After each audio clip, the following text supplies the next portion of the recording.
प्रभु यीशु मसीह में मेरे सभी भाई और बहनों, आप सभी को जय मसीह की। तो साथियों, आज हमारा मैसेज है उन लोगों के लिए जो ज़रा ज़रा सी बात पर परमेश्वर के वचनों से कॉम्प्रोमाइज़ कर लेते हैं और शैतान के आगे अपना सर झुका लेते हैं। तो आइए हम आज के संदेश को शुरू करते हैं। तो साथियों, हमारा आज का संदेश आधारित है दानियल और उसके 4 दोस्तों के बारे में, जिनका नाम था हनन्याह, मिशाएल और अजर्याह, जिन्हें हम शद्रक, मिशाएल, मेशक और अजर्याह के नाम को अबदेनको के नाम से जानते हैं। तो हुआ यूँ था कि जब राजा नबूकदनेस्सर ने यरूशलेम पर चढ़ाई करके उसे अपने साम्राज्य में शामिल कर लिया था, तो वहाँ से वो कुछ लोगों को गुलाम बनाकर अपने साथ बेबीलोन लेके आया था। तो उन्हीं में दानियल और उसके ये 3 दोस्त भी थे, जिनकी उम्र रही होगी कम से कम 15 से 17 साल के आसपास, जो कि दिखने में सुंदर थे और बुद्धि में प्रवीण और ज्ञान में निपुण और विद्वान थे, और ये लोग सुंदर भी थे। तो इन लोगों को राजा की सेवकाई के लिए तैयार करने के लिए उनके ऊपर एक व्यक्ति को रखा गया। जो व्यक्ति जो था वह इन लोगों को जो गुलाम बना कर लाए गए थे, उन्हें खाने पीने का और उन्हें राजा के योग्य बना सके, इसलिए वहाँ की भाषाओं का और वहाँ के शास्त्रों का ज्ञान देते थे। इन्हीं में से जो अपने शद्रक, मेशक और अबेदनगो और दानियल थे, इनको भी एक व्यक्ति के अंदर रखा गया था, जो इन्हें 3 साल तक इनका ध्यान रखेगा और इन्हें खाना खिला पिलाकर राजा के सेवा के योग्य बनाएगा। तो हुआ कुछ इस प्रकार से था कि जो व्यक्ति इनके ऊपर रखा गया था, जो व्यक्ति जो था जो इन्हें खाना देता था, उन्होंने दानियल और उसके दोस्तों को कुछ ऐसे खाने की चीज़ें रखी गई जो कि एक यहूदी के लिए अशुद्ध या अपवित्र थी। तो जो दानियल और इसके जो दोस्त थे, इन्होंने अपने मन में ठान लिया था कि चाहे कुछ भी हो जाए, वे लोग परमेश्वर के विरुद्ध जाकर कोई भी अपवित्र वस्तु नहीं खाएंगे। इसलिए उन्होंने उस व्यक्ति को क्या बोला कि भाई साहब, हम तो ये खाना खाएंगे नहीं, आप हमें साग भाग दे दीजिए, हम वही खाएंगे, लेकिन हम इस प्रकार की जो वस्तु है, अपवित्र और अशुद्ध वस्तु, वो हम नहीं खाएंगे, क्योंकि ये हमारे परमेश्वर के वचन के खिलाफ है। उन्होंने इस प्रकार से उस व्यक्ति को बोला जो हाकिम इनके ऊपर ठहराया गया था। तो हाकिम को तो राजा बेबीलोन का डर था, राजा बेबीलोन के राजा जो नबूकदनेस्सर थे, उनका तो डर था। तो भैया उसने क्या बोला कि नहीं, हमें राजा ने बोला है कि आपको इस प्रकार की वस्तुएं खिलाई जाएगी जिससे कि आप ताकतवर और बुद्धिमान और शरीर सुंदर होगा। इस प्रकार की उन्होंने कहा था, जो आपके जो दानियल के पहले अध्याय में आप पढ़ सकते हैं। तो जो इनके ऊपर जो खोजों का मुखिया ठहराया गया था ना, तो उन्होंने क्या बोला दानियल ने और इन चारों दोस्तों ने कि भैया या सर, हम कुछ भी बोल दीजिए अपनी भाषा में। तो उन्होंने कहा कि हम आपसे विनती करते हैं। दानियल और उसके दोस्तों ने कहा कि हम आपसे विनती करते हैं कि आप हमें 10 दिनों तक साग पात दीजिए और अन्य लोगों को वो खाना दीजिए जो महल की ओर से ठहराया गया, और फिर आप फ़र्क देखिए उनमें और हमें।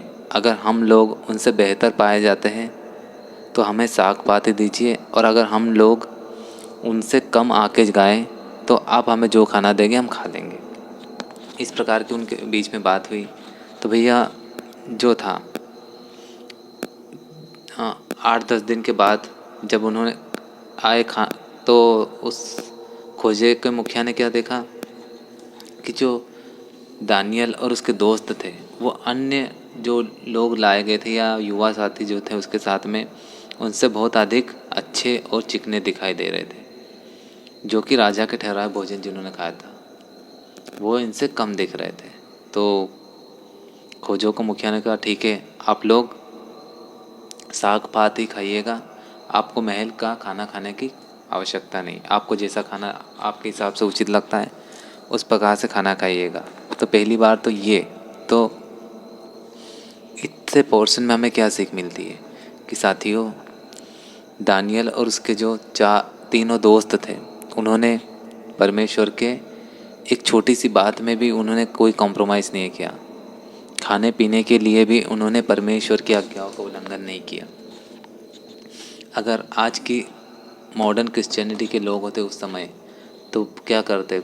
इस प्रकार के खान पान, राजशाही खाना पाना देख कर तो वो लालच में फंस जाते और क्या बोलते, जैसा कि आज हम देखते हैं, जरा सा उनके जीवन में लालच आता है तो वे लोग परमेश्वर के वचनों से कॉम्प्रोमाइज़ कर लेते हैं और क्या करते हैं, शैतान के रास्ते पे चले जाते हैं। पैसा हो, लस्ट हो, परिवार के रिश्तों, कुछ भी हो, इन्हें देखकर वो लोग परमेश्वर के वचनों से कॉम्प्रोमाइज़ कर लेते हैं। लेकिन हम क्या देखते हैं, दानियल और उसके दो दोस्त थे, जो तीनों दोस्त थे, उन्होंने राजा की आज्ञा का भी खिलाफत की। अगर वो आज्ञा की खिलाफत की और राजा तक ये बात चली जाती तो हो सकता है उन्हें जान भी जान जा सकती थी, लेकिन उन्होंने इस बात की कोई फिक्र नहीं की। उन्होंने परमेश्वर को पहला स्थान दिया। यहाँ से एक वाक्य ये था और दूसरा वाक्य मैं बताता हूँ। और तो मेरे साथियों, फिर दूसरा वाक्य हमें मिलता है दानियल के तीसरे अध्याय में, जहाँ पर क्या क्या हुआ था वो घटना आपको शॉर्टकट में बता देता हूँ कि राजा नबूकदनेस्सर है, उसने अपने एक सोने की मूर्ति बनवाई थी और उसने क्या किया था, एक आदेश निकलवाया था कि हर व्यक्ति जो था वह इस मूर्ति पर जब भी महल की तरफ से आवाज़ सुनाई देगी तो सभी लोग ढिंढोरे पीटने के बाद इस मूर्ति को सजदा करेंगे या झुककर प्रणाम करेंगे, और जो नहीं करेगा उसे आग के धधकते हुए भट्टे में डाल दिया जाएगा। इस प्रकार की आज्ञा निकाल दी थी। तो अब इसके बाद क्या हुआ, और ये लोग क्या देखते थे भैया कि जो दानियल और उसके दोस्त थे वो लोग नहीं झुकते थे। तो जो इनसे जलने वाले जो कसदी पुरुष थे, उन्होंने क्या किया, दानियल और उसके दोस्तों की जाकर चुगली कर दी। क्या कहा कि भैया महाराज, जो दानियल और उसके दोस्त हैं वो लोग आपकी मूर्ति को सजदा यानी प्रणाम नहीं करते और वो आपके आदेश की अवहेलना करते या उल्लंघन करते, इन्हें सजाए मौत दी जाए, इस प्रकार की। और उस समय जो था, दानियल राज्य के किसी काम की वजह से दूसरे शहर में गया हुआ था। तो उस समय जब ढिंढोरे ने ढिंढोरा पीटा तो शहर के सारे लोग मूर्ति को सजदा करने लगे। लेकिन जो शद्रक, मेशक और अबेदनगो है, वो लोग क्या करते हैं, नहीं करते। वो खड़े रहते हैं और देखते रहते हैं। सब लोग झुक जाते हैं लेकिन वो लोग खड़े रहते। क्यों? क्योंकि परमेश्वर की आज्ञा थी कि वो किसी भी देवी देवता या किसी भी अन्य मूर्ति को कभी सजदा नहीं करेंगे, सिर्फ अपने एकमात्र सच्चे परमेश्वर के सामने ही सर झुकाएंगे। इस प्रकार की आज्ञा थी, इसलिए वो झुके नहीं। तो राजा नबूकदनेस्सर गुस्से में लाल पीला होकर आया और उसने क्या कहा कि शद्रक, मेशक, अबेदनगो को उसके सामने लेकर आ। और जो उसके सिपाही लोग थे उसे इन तीनों को साथ लेकर आए। और राजा नबूकदनेस्सर ने क्या कहा कि हे शद्रक, मेशक, अबेदनगो, तुम लोग मेरे देवता की मूर्ति को दंडवत क्यों नहीं करते? तो तुम जानबूझकर ऐसा क्यों करते हो? अभी भी तुम तैयार हो जाओ कि नरसुंगे, बांसुरी वगैरह जब बजाया जाए तो अभी भी तुम सजदा कर लो। जो मैंने मूर्ति बनाई है मेरी या मेरे देवता की, तुम उसे सजदा कर दो, तो मैं तुम्हें मृत्यु दंड नहीं दूंगा। और अगर आग के भट्टे में तुम्हें डाल दिया तो क्या तुम्हारा ईश्वर तुम्हें बचा पाएगा?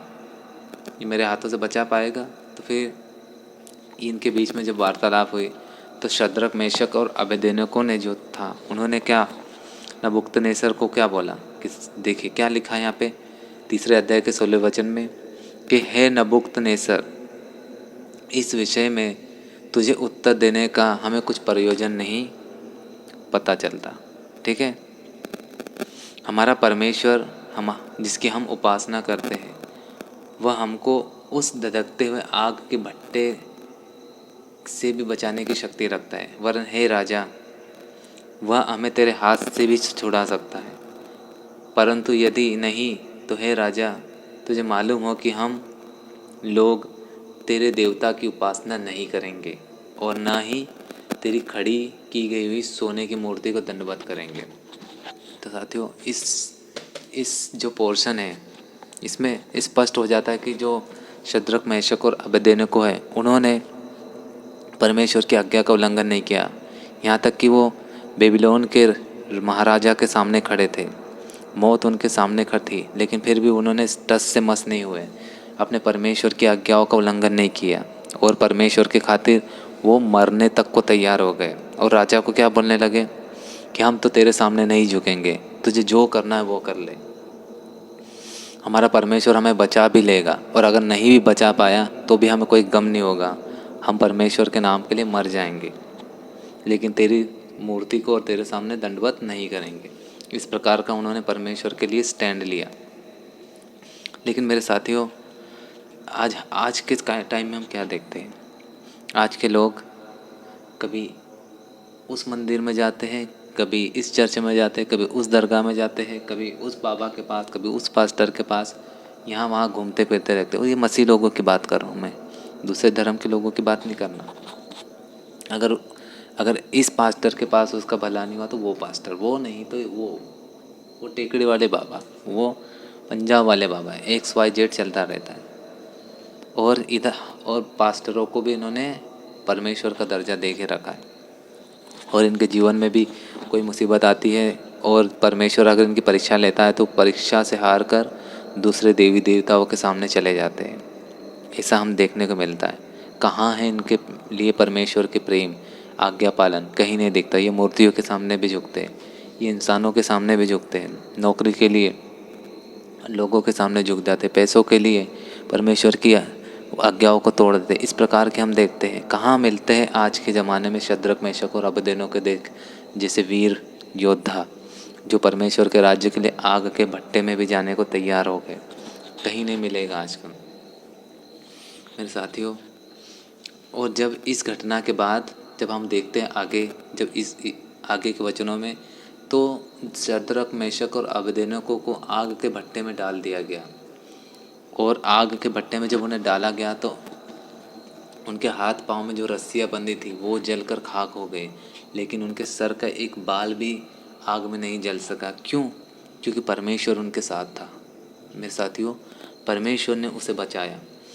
जब राजा नबूकदनेस्सर और उन लोगों ने देखा कि आग के भट्टे में शद्रक, मेशक और अबेदनगो के साथ में उन्हें तो एक तीसरा व्यक्ति भी दिखाई दे रहा है, जो भी कैसा था, एक मनुष्य के पुत्र के समान था।